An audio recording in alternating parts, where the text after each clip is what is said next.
they require good command. We have not seen that from Sasaki all year. This was the best start of the season for Sasaki's slider command. What is happening? Welcome to another pitcher video breakdown. My name is Nick Pollock, and today, oh boy, we're going to talk about Roki Sasaki. He finally had that start, the one that we wanted so badly the entire year. And yes, there is a new pitch. We're going to talk about that. The splitter and the forkball.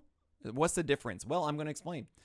But we got to start with the second inning here, and that is his four-seamer. It is at 96 miles per hour, 16 inches of vert on that one, but it's on the ground. I can't really talk about it. And there we go. There's the forkball. I want to watch it one more time here. This is a forkball. And, okay. What is the difference between a forkball and a splitter? It's very simple, actually. A splitter traditionally is very much wedged in your hand, where there is the webbing against the ball. There is no gap between the webbing of your hand and the ball, as you can see. Now, with a forkball, at least the one I threw through college, and the typical one is one where you actually have a hole between the ball and the webbing of your hand. And what happens here is that when this comes out, you stay on top of it. It has more of that hump and that traditional Jose Contreras curveball look to it. While the splitter is one that you jam into your hand, and then it has that tumbling action from the middle of the zone down. So think of a forkball as kind of starting higher and ending lower in the zone, or just underneath it, kind of like a curve almost, like a 12-6. While the splitter is supposed to be more like that change-up tumble that's more aggressive, and that's caused by pulling back on spin and limiting it this way, while the forkball is more about keeping that spin and then keeping it in a loop like that. That is why they're distinguishing between the two. The thing is, the movement isn't that different. It's just that the forkball is kind of used a little differently. That's about it. And there's a splitter that hangs up, but goes foul. Like these last two pitches, I just want to tell you right now, this is the forkball, okay? If he's looking for off speed there, that's really, really hittable. And then there's the next pitch, which is also really hittable, and he goes out and gets it, and he just misses a home run, right?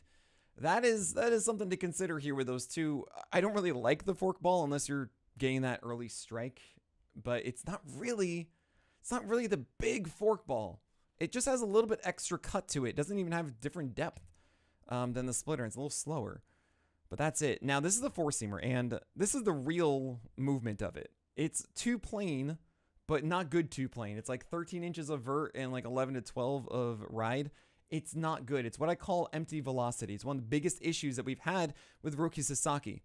Not a fastball that you can have as a foundation. And this start in particular was one where Roki Sasaki got away with it. He threw a lot more four-seamers inside the zone. He threw a lot more pitches in the zone in general. He actually had a 75% strike rate, which is by far the highest strike rate he's had all year overall. And the reason a lot of guys don't do that is because they are just generally hittable. But the Angels did things like that. They fouled it off. They didn't take advantage of those pitches inside the zone. And then you do see a very good splitter. This is the best pitch of the at-bat underneath the bat of Yoan Moncada. The thing is, though, I'm kind of surprised that this earned a whiff. And the reason for that is because Yoan Moncada certainly was expecting one. When you get to two strikes with Roki Sasaki, it likely is not a fastball, right? I mean, it's just not a whiffable pitch for him.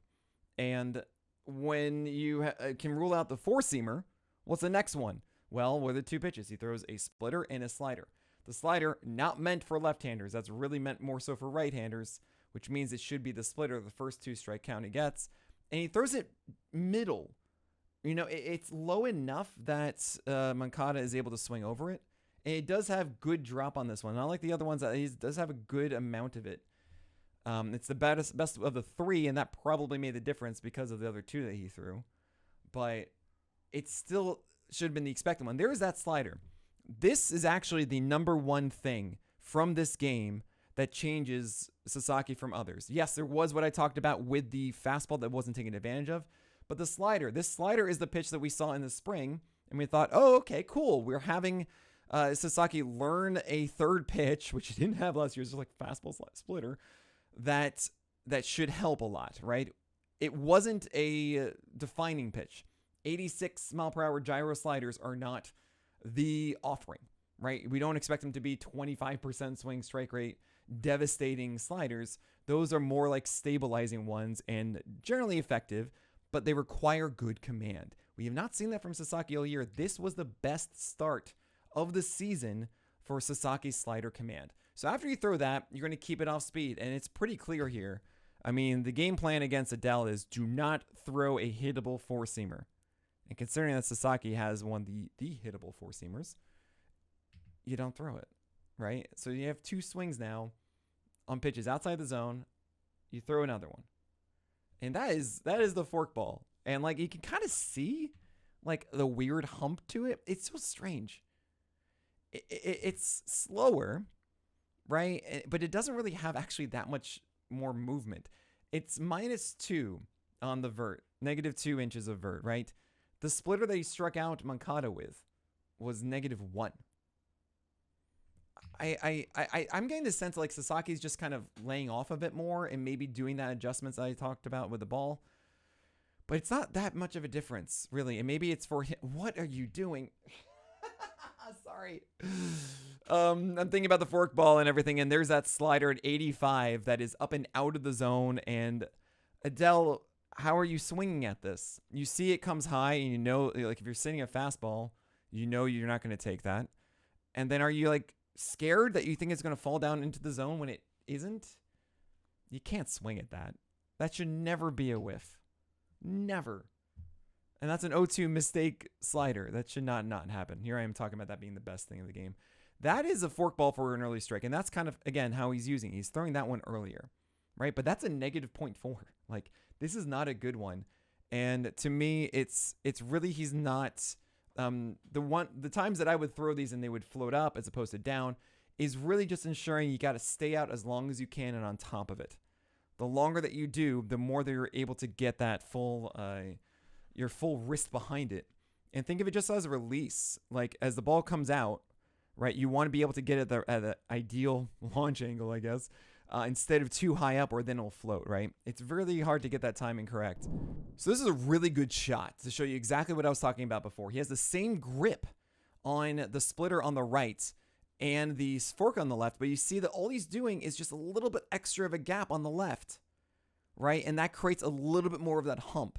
So that's why it's 2 miles per hour slower. It's kind of funny that he's not actually getting that much extra hump on it, but that's what's going on with the two here. It's not much else, and there's slightly different changes between the two, but I don't really think that it's making that big of an impact, but it's possible that it is. He did get a lot more strikes early in the zone with that forkball on the left, and then he did get the splitter more for whiffs later on. Great shot there, and what we have now is another fastball away at 96. Cool. They're not taking advantage of that 96, right? They're not jumping at that. And there's that splitter now, which does not have as much drop. That was a +2 there. He's way out in front. I throw it again. Wow, really? You went with the heater. And that's 98, and it's away again. He keeps missing over here. They're trying to get it upstairs and missing this way. It's interesting that he's swinging at this. I mean, it's a late swing. He is sitting more on the off speed here, which is the right call. But he doesn't miss bats on the four-seamer. And there's a slider that's just, wow. I mean, this isn't a bat where Josh Lowe just guesses wrong each time, right? Sasaki's playing the game of every other. Josh Lowe is playing the game of every other. And what I mean by that is like slow, hard. But Josh Lowe's doing the opposite one for some reason. And you saw him out in front on the splitter the first time for a foul. You saw himself late on the fastball. Now way out in front on a slider that normally gets crushed in a 1-2 count. I mean, this is just, that's right there. Oh, man, that's an 87, 88 mile per hour gyro. Good it's not 86, right?